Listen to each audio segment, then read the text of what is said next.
It was a foggy morning in Smolensk when the first bodies were seen among the pines.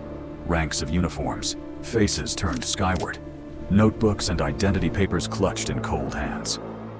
It was April 1943, and the Germans, looking for a propaganda victory amid the Eastern Front's chaos, announced the discovery of a mass grave in the Katyn forest. What followed was not merely the revelation of a massacre, but a deliberate, decades-long effort to bury the truth. To understand the conspiracy, you must go back to 1939. After the Nazi and Soviet invasions carved Poland apart, thousands of Polish officers, police officers, intellectuals, and community leaders were taken captive by the Soviet NKVD. These prisoners, stripped of rank and hope, were held in camps across the western USSR. In the spring of 1940, on the recommendation of Lavrenti Beria, the NKVD submitted a proposal to the Soviet Politburo to execute them. On March 5, 1940, the Politburo, with Joseph Stalin among its signatories, approved the action. Over the following months, roughly 22,000 Polish citizens were murdered in prison basements and buried in mass graves at Katyn, Kalinin, Tver, Kharkiv, and other sites. When German forces exhumed the graves in 1943, international forensic teams, under German supervision, concluded that the victims had been killed in the spring of 1940. Bullet wounds to the back of the head, personal papers stamped or dated 1940, and the physical condition of the remains pointed to Soviet responsibility. The Germans broadcast the findings to the world. The Soviet government responded with fury, branding the German claims as fabrication and blaming Nazi brutality. The Kremlin refused entry to neutral inspection teams and launched its own counter-propaganda campaign. Katyn, they said, was a German atrocity committed in 1941. But the conspiracy was deeper than wartime lying. Katyn became a casualty of Allied Realpolitik. The Polish government in exile, based in London, demanded a full investigation and blamed the Soviet Union. The Soviet Union, now an indispensable partner against Hitler, forced the Western powers into an uncomfortable silence.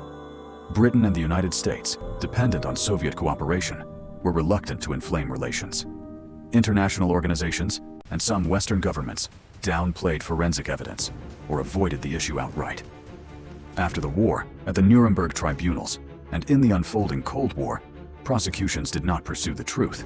The Soviet narrative held enough sway to obstruct accountability. For Poles and the families of the dead, the conspiracy was a living wound. Survivors and relatives were denied the right to mourn openly in Soviet-controlled Poland. Those who insisted on remembering Katyn were often punished as enemies of the state. In the West, investigators and journalists who probed the evidence found doors shut by intelligence agencies, mindful of broader strategic concerns. Records were misfiled, leads went cold, and the truth seemed to sink deeper under layers of diplomacy and denial. The long winter of silence broke only half a century later. After the collapse of communist control, the Soviet Union under Mikhail Gorbachev confronted its past.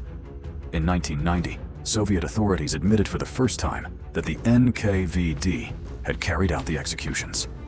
Subsequent Russian investigations in the early 1990s confirmed the responsibility of Stalin's security apparatus. The files released then showed the signatures, the orders, the bureaucratic trace of a crime that had been denied, deflected, and used as a pawn in international politics. Katyn is not only a story of atrocity, it is a study in how power distorts truth. The massacre itself was a calculated act of political murder, an attempt to eliminate a nation's leadership.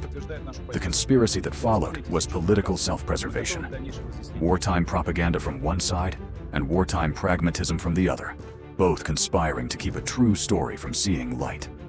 For generations of Poles, the pines of Katyn held names carved not only on crosses, but on silence, until history, patient and painstaking, forced those names back into the open. Subscribe, like, and share for more interesting true life stories.